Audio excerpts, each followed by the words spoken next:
शुभ नवरात्रि।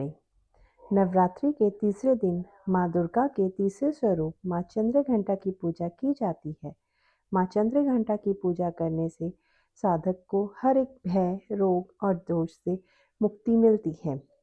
पौराणिक कथाओं के अनुसार जब महिषासुर ने अपनी अपार शक्ति के बल पर तीनों लोकों में उत्पात मचाना शुरू कर दिया, तब उसका अहंकार इतना बढ़ गया कि उसने स्वयं को अजय मान लिया।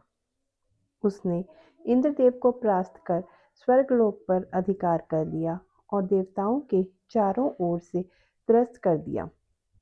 उसके अत्याचार से न केवल देवता बल्कि मानव और ऋषि मुनि भी भयभीत रहने लगे। चारों ओर हाहाकार मच गया और धर्म व्यवस्था पूरी तरह अस्त व्यस्त हो गई। इस संकट की घड़ी में सभी देवता एकत्रित हो ब्रह्मा, विष्णु और महेश के पास पहुंचे। उन्होंने महिषासुर के आतंक और अत्याचारों की कथा सुनाई। देवताओं की पीड़ा सुनकर त्रिदेव अत्यंत क्रोधित हो उठे। उनके क्रोध की ज्वाला से उनके मुखमंडल से एक प्रचंड और दिव्य ऊर्जा प्रकट हुई। यह ऊर्जा तेजोमय प्रकाश के रूप में एकत्रित होकर एक अद्वितीय और अलौकिक स्वरूप वाली देवी में परिणत हुई। यही देवी आगे चलकर माँ दुर्गा के नाम से विख्यात हुई। देवी को युद्ध के लिए सशक्त करने हेतु सभी देवताओं ने अपने अपने दिव्य अस्त्र शस्त्र उन्हें अर्पित किए। भगवान शंकर ने उन्हें अपना त्रिशूल प्रदान किया। भगवान विष्णु ने सुदर्शन चक्र, इंद्रदेव ने दिव्य घंटा, सूर्य ने तेज और तलवार दी। वायुदेव ने उन्हें वेग, वरुण देव ने शंख, अग्निदेव ने शक्ति, यमराज ने गदा और कुबेर ने अमोघ अस्त्र दिए।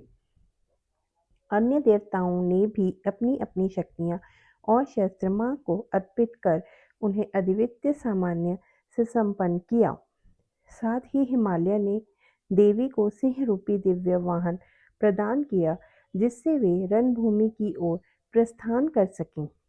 सब दिव्य शक्तियों से सुसज्जित होकर माँ दुर्गा ने माँ चंद्रघंटा के रूप में प्रकट होकर महिषासुर को ललकारा।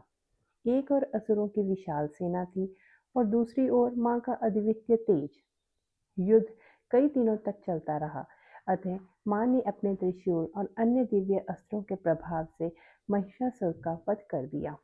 महिषासुर के वध के पश्चात देवताओं और ऋषि मुनियों ने देवी का धन्यवाद किया और उनकी स्तुति की। देवताओं को उनके भय से मुक्ति मिली और तीनों लोकों में शांति और धर्म की पुनः स्थापना हुई।